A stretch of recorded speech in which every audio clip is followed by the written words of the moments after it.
여러분 반갑습니다. 이번 영상은 집안일 비율에 대한 한국 여자들의 이중성 영상에 달렸던 댓글 리뷰를 해보겠습니다.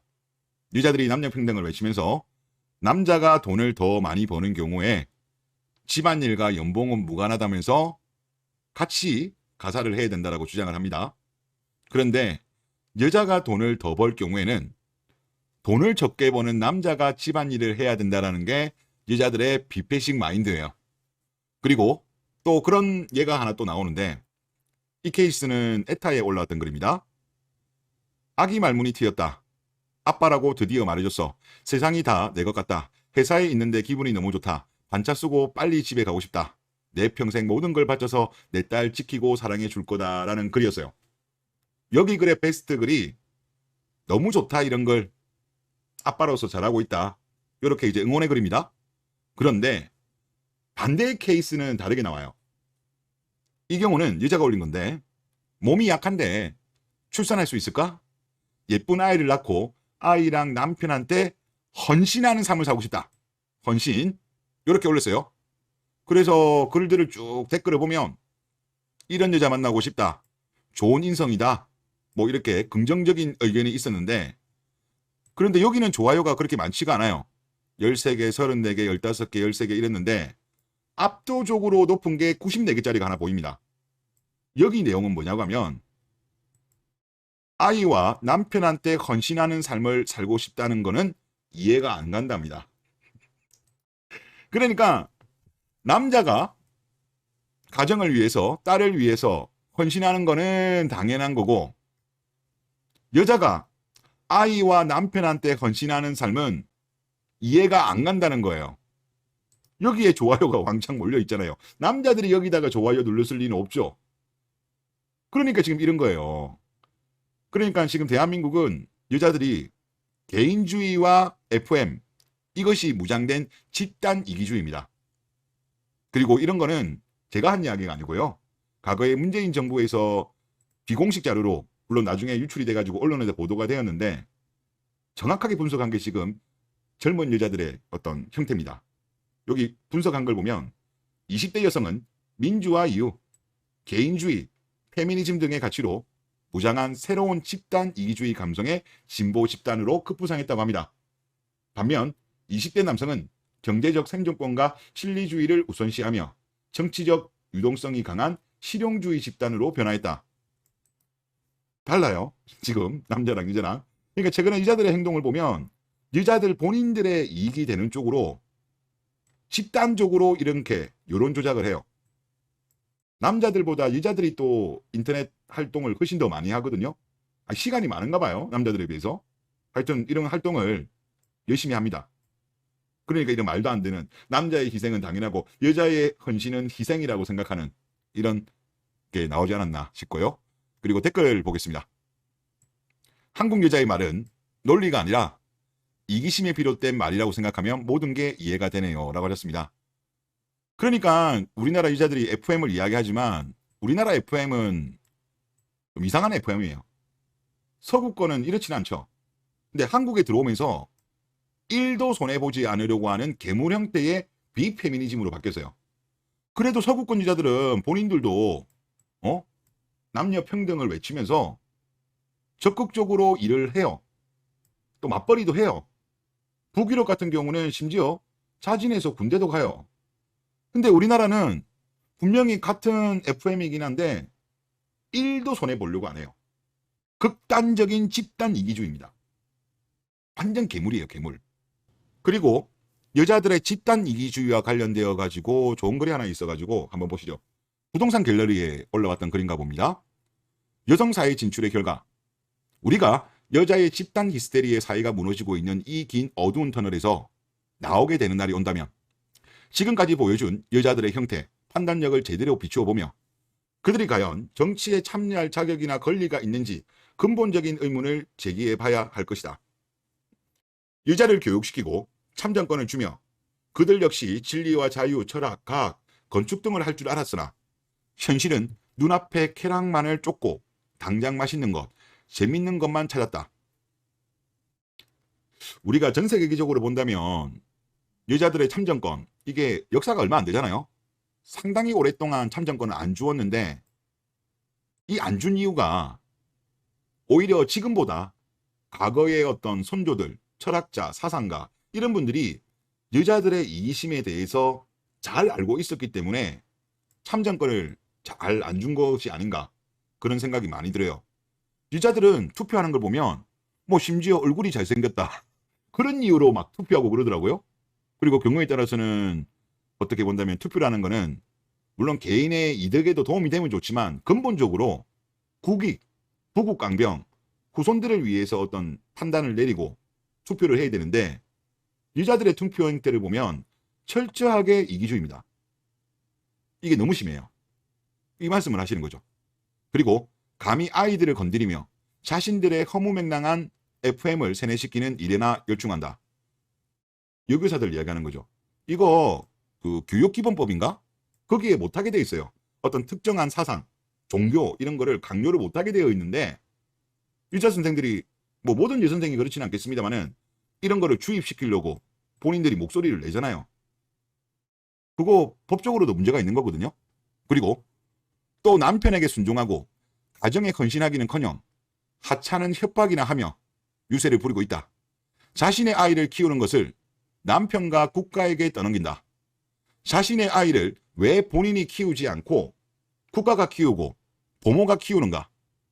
여성이 자신의 남편을 섬기고 아이를 돌봐야지 사회에 나가 자본가에게 싼 노동력을 공급하는 것이 우리가 원하는 일인가? 여자가 민족의 동반자로서 제 역할을 해왔는가? 국가 민족을 사랑하며 위했는가? 여자의 판단력이 정치적 가치가 있는가? 여자가 투표를 해서 나라의 미래가 위기에 빠졌을 때 결국 피 흘리며 대가를 치러야 하는 것은 누구인가? 뭐 결국 또 남자들이 지지닥거리 해야 되겠죠. 더 이상 여성 인권이라는 고에 휘둘리지 말고 스윗한 척, 깨어있는 척, 모던한 척을 버리고 자신에게 솔직해져라. 여성이 남편에게 순종하는 사회를 원하는가? 푼돈을 받으며 사장에게 충성하는 사회를 원하는가? 여성 인권이라는 자본가의 거짓말에 속지 마라. 이 부분에 대해서 좀 이야기했으면 하는데 저도 요즘 이거를 딱 보다 보면 많은 인구 전문가라는 사람들 그리고 그런 사람들이 보통 보면 우리나라가 많이 참고하는 나라가 자본주의가 많이 발달한 유럽이라든가 미국권에 있는 전문가 말들을 많이 인용을 해요. 그리고 이들은 대부분 다 보면 여자들의 사회 진출을 많이 해야 된다라고 주장을 하고 있어요. 그런데 지금 아닌 나라들이 또 몇 개 나오죠. 일본은 아닌 쪽으로 갔습니다. 남녀의 역할 분담으로 확실히 나누는 쪽으로 갔고, 그리고 중국 같은 경우도 여자들은 집에 가서 애를 낳아라 그런 목소리가 나오고 있고, 그리고 러시아 같은 경우도 최근 들어서는 여자들에 대해서 교등교육을 시킬 필요가 없다, 줄여야 된다, 그리고 빨리 결혼해야 된다, 27세는 노인이다, 이런 이야기가 나와요. 지금 며칠 전에 또 한 명 나와가지고 이제 총 3명의 러시아 정치인이 이런 목소리를 내고 있습니다. 물론 러시아에서도 반대 목소리 내는 사람도 있긴 한데 하여튼 이런 목소리가 나와요. 그러니까 이분 말씀대로 여성 인권이라는 것이 자본가의 거짓말일 수도 있습니다. 저도 이거에 대해서는 아직까지 확신은 못하겠는데 이런 가설 충분히 저는 설득력이 있는 것이 아닌가 싶어요. 자본주의가 발달한 나라일수록 여자들 보고 사회 진출을 하라고 하거든요. 그리고 애초에 출산과 육아를 위해 태어난 여성을 싸구려 노동력으로 사회에 내모는 것이 어찌 여성 인권인가? 남편이 아닌 사장에게 헌신하는 것이 어찌 여성 인권의 고치인가? 여성을 진정 사랑하고 아낀다면 절대 그럴 수 없습니다. 여성을 진정 사랑하고 아낀다면 그들의 본성에 내재된 헌신과 모성애를 실현할 수 있는 사회를 건설해야 합니다. 이것이 바로 진정으로 여성을 아끼는 자세요. 여성의 존엄을 위한 여성 인권 운동입니다. 라고 하셨어요. 그러니까 이분의 말씀은 딱 그겁니다. 정리하면 평범한 여자들은 선동당하고 있다. 두 가지로 이분은 보시는 것 같아요. 여성계들한테 선동당하고 자본주의, 자본가들한테 선동당하고 있는 거다. 이 말씀이신 것 같습니다. 그리고 여자들은 이런 판단을 할 능력, 그리고 투표를 함에 있어가지고 어떤 국가라든가 사회라든가 공동체를 위한 그런 투표를 하는 것이 아니라 본인들의 이기심, 집단 이기주의를 바탕으로 해서 투표를 하기 때문에 여자들의 참정권이 유지되는 게 정말 맞는 건가? 여기에 대해서 한번 이 긴 터널을 떠나면 고민을 해봐야 되지 않는가? 그런 말씀을 하신 것 같습니다. 그래서 저도 여자들의 투표 형태를 보면 뭐 과거에 뭐 얼굴이 잘생겨서 투표하고 그러더라고요. 남자들은 그런 투표는 안 하거든요. 근데 그렇게 그 이후로 투표했다는 여자들이 되게 많았어요. 말이 안 되는 거죠, 말이. 그리고 여자들 보면 안타까운 게 뭐냐면 오히려 과거의 여자들이 사실 꿀이었거든요. 과거 같은 경우는 사실 뭐 뭐랄까요, 집안일 하는 기구가 좀 부족함에도 불구하고 제가 볼 때는 꿀이었습니다. 한참 할머니 때 말고 직전 어머니 세대 이럴 때만 하더라도 그때만 하더라도 세탁기도 있고 하여튼 청소기구도 뭐 진공 청소기 있고 많이 좋아졌죠. 근데 지금 같은 경우는 훨씬 더 좋죠. 로봇 청소기도 있고 뭐 웬만한 거는 돈 주면 다 하잖아요. 요리도 하기 싫으면 그냥 밀키트 사와가지고 그냥 데우면 되는 거잖아요. 그런 개꿀 시대에 들어왔는데 본인들 스스로 뭐 인권운동이라고 하면서 꿀통을 차버린 거예요. 그나마 남자들이 결혼이라도 하면 되는데 지금 남자들이 결혼 안 하려고 하잖아요. 이 현상은 쉽게 개선 안 될 것 같아요. 그리고 여자들도 이제 맞벌이를 해야 되는 시대죠. 예전 같으면 능력이 없어도 취업 활동을 하다가 취업이 잘 안 되면 취직이 가능했잖아요. 근데 요즘 같은 경우는 취직도 힘들어요. 남자들도 여자들이 일하기를 원하니까. 그러니까 본인들이 유리천장을 부수려고 하다가 유리바닥이 깨져버린 거예요. 그나마 결혼이라도 했으면 근데 결혼 안 한 사람이 지금 좀 많잖아요. 그런데 우리나라가 장기 저성장으로 들어갔고, 그리고 더군다나 걱정이 되는 게 지금 AI, 로봇, 이게 엄청나게 발전되고 있잖아요.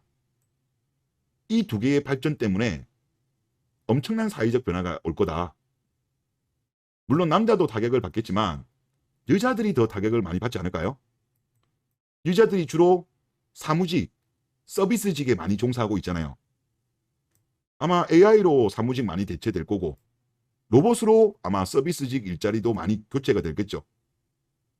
그래서 하여튼 여자들 스스로 너무 힘든 삶을 선택한 것 같습니다. 진짜 이런 선동, 자본가 부분은 저도 사실 아직까지는 좀 캐치 마크인데 여성계가 평범한 여자를 선동한 거는 팩트예요. 평범한 여자들이 얻는 이득 물론 있긴 있었죠. 하지만 지금 대규모로 결혼을 못하는 여자들이 발생하게 되면 이 결혼 못한 여자들은 엄청난 피해를 보게 될 겁니다. 우리나라 경제 과거에 일본에 잃어버린 30년 기싸대기 한 10번 정도 올리실 정도로 힘들 거라고 저는 보거든요. 일본하고 우리하고 다르죠. 저출산 고령화 속도도 우리가 훨씬 빠르고, 그리고 일본 같은 경우는 그래도 부유하잖아요. 국가가. 내수 시장도 그래도 1억 이상 되고 우리는 내수도 얼마 안 되고 우리나라의 기업들의 수출 경쟁력도 지금 중국이 많이 따라와 가지고 쉽지 않잖아요. 그래서 하여튼 빨리 정신 차리는 게 좋지 않겠냐 그런 생각이 듭니다. 네, 이번 영상 여기서 마치겠습니다.